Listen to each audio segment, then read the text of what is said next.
All right, let's dive into the constant digital duel that's being fought on our networks every single day. It's this high-stakes game of cat and mouse between the people trying to listen in and the people working to keep our conversations private.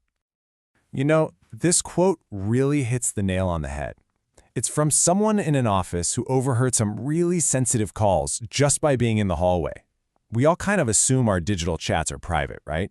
But just like sound, data travels. And if it's traveling, someone can probably overhear it. So, let's set the stage for our game here. If we rewind the clock to the early days of networking, the whole thing was basically an attacker's playground. I mean, the way networks were first built made listening in, well, almost comically easy. And this gets us to the core of the game, network sniffing. It is exactly like that office hallway story. An attacker just listens in on the conversations passing by, grabbing everything from the websites you're visiting to, yes, even your passwords if they're sent in plain text. Now, to really get what's going on, you've got to understand the battlefield. Early networks used things called hubs. Think of a hub like one big open room. If one person talks, everybody in the room hears it. But modern networks, they use switches. And switches are like private soundproof booths. This one change completely flipped the script on this whole game.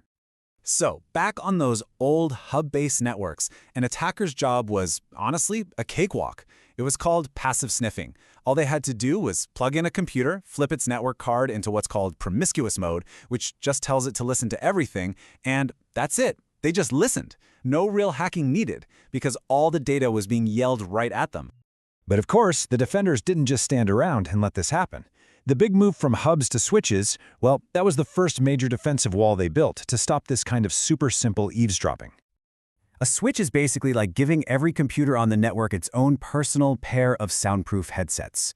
When your computer wants to talk to the server, the switch creates a totally private channel just for the two of them. Nobody else gets to hear a thing. And this one thing, this was huge. It was an absolute game changer.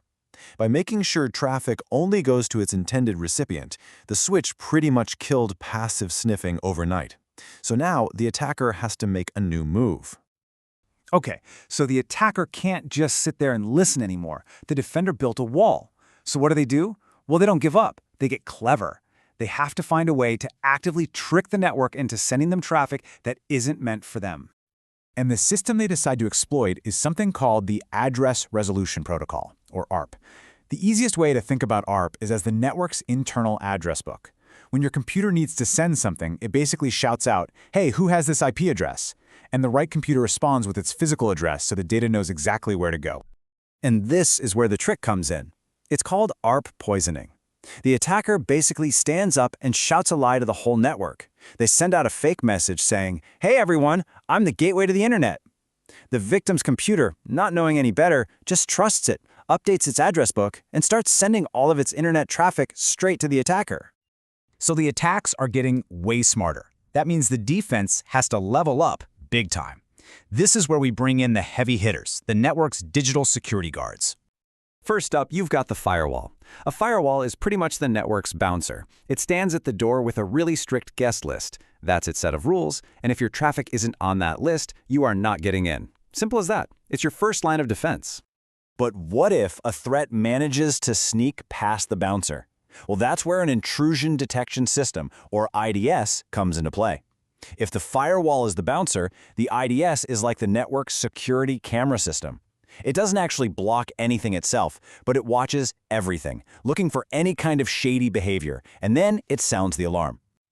And these security cameras, they come in two main flavors. You have signature-based, which is like a security guard with a photo book of known criminals. It knows exactly what known attacks look like. Then you have anomaly-based, which is more like a guard who knows everyone in the neighborhood, and the second a stranger shows up, they notice. Both are powerful, but both have their own blind spots. So now the defender has walls up, they've got bouncers, they've got security cameras all over the place.